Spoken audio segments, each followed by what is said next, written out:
With 2 trenches underway, geophys turn their attention to the ancient parkland alongside the ploughed field. The park hasn't been farmed for centuries and could reveal completely undisturbed archaeology. I took the opportunity to catch up with Alan Luton, the detectorist who found all the Roman metal finds.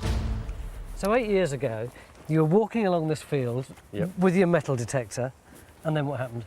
Well, I just suddenly started finding Roman coins. I mean, normally you may expect to find the odd Roman coin, like casual loss, because supposedly there's a Roman road going along the bottom of the field, or so they say. But I started to find the odd silver coin and then a couple of bronze coins, and then they started to form a pattern, a few brooches, and I just had the feeling that this had been some sort of a settlement site. Maybe it's a Roman camp or something like that, a marching camp. Had you ever found anything like this before? No, no. And have you ever found anything like this since? No, not at all. Alan's lent us all his finds for expert analysis. Well, we can see at a glance, I mean, we've got mainly Roman coins there and some Roman objects like that Roman brooch, but we've got some medieval objects here like this lead pilgrim souvenir. What excites me at first glance is we've got lots of these large coins, which are fairly early Roman coins. Unfortunately, they're not in very good condition. There's quite a spread of dates there right from the outset. Well, that's what we really want to know, is the spread of dates, not just sort of Roman and medieval, but also within the Roman period, because it's a long time, the Roman period. You tend to dismissively think Romans, just Romans, but it's 350 years, and we really need to know when we've got the concentrations of finds. Are they early Roman or 100 years after the Roman conquest or what? The lack of finds in the trenches is becoming a worry, and Alan's coins are adding to the mystery. Right, how are we getting on with looking at these coins? Because we really need to start to try and get an idea of what sort of date stuff's coming in at. Right, we've got a pattern building up. We've got Roman material, in fact, one coin from the 1st century BC. Oh, really? 1st century AD, this large group from the 2nd century, we've got the 3rd century, and we've also got the 4th century. But then we've got a gap. And then after the gap, we start getting coins again from the 1200s. We've got coins throughout the Middle Ages, we've got Tudor coins, we've got Stuart coins, we've got coins from the 18th century, we've got coins from the present century. Guy, what do you think's going on in the Roman bit? What's distinctive about this? Is it the typical sort of collection you'd expect? It's exactly not a typical collection. What we've got here is quite a lot of silver coins. This is the equivalent of the £20 note. You don't go around chucking £20 notes away. What we've got very little of is the very small, low-value coinage, which ought to dominate these 3rd and 4th century I mean, that's groups. normally, your Roman site is riddled with these little late things that are half a piece and you can't be each one bothered. of these, we ought to have a couple of hundred of these. And so there's a real mystery. So this looks like a neat pattern, but in fact there's another story weaved into this. So, Alan, did you have any thoughts about what's going on in the Roman period in your site? Well, yes, initially I was under the assumption that this was probably a marching camp, you know, perhaps when the road was under construction at some point, or when there were troop movements were needed further north up towards Hadrian's Wall, something like that. Would that fit with you guys? I've got a rather more radical suggestion. It looks like a lot of coins, and Craig and I have been talking about this.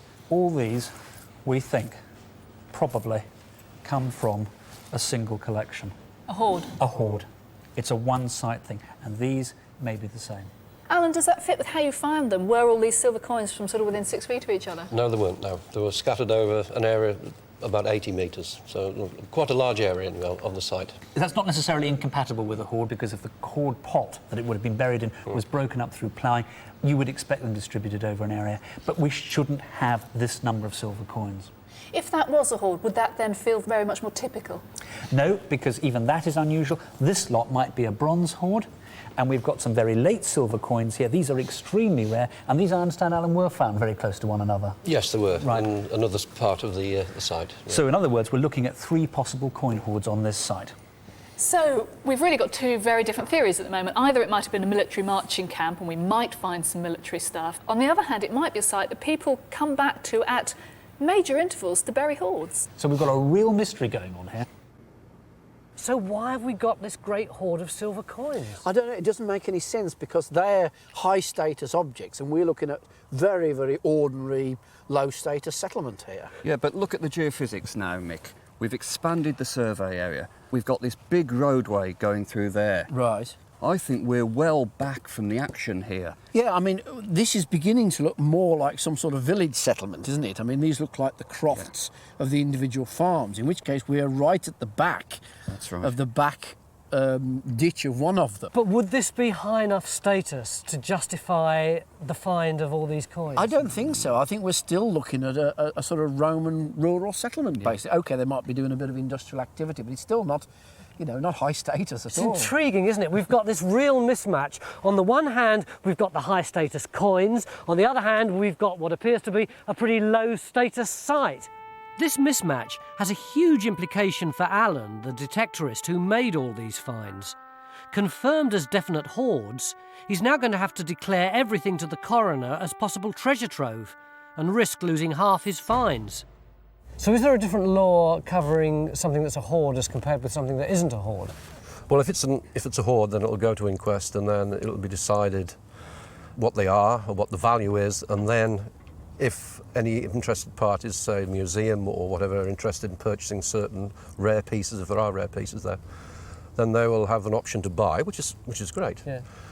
Other than that, then it's returned, and then I can decide with the landowner whether we're going to share them out or, I suppose, sell them and split the market value. I've got to obey the letter of the law, there's no doubt about that. But I have 14 days in which to do so. So if I wanted to put a case about my sort of idea that I don't really think it's a hoard, I could if I wanted to. I've obviously got to contact the landowner about this.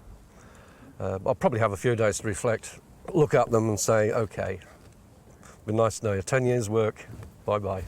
I don't know. So you came here of your own free will, Yep, showed us your coins, yep. and you may go away with only half of them. Well, yes, I consider myself a fairly mature person. I'll just have to live with it, won't I? But you're sorry you came? No, I'm not sorry I came at all. Not at all.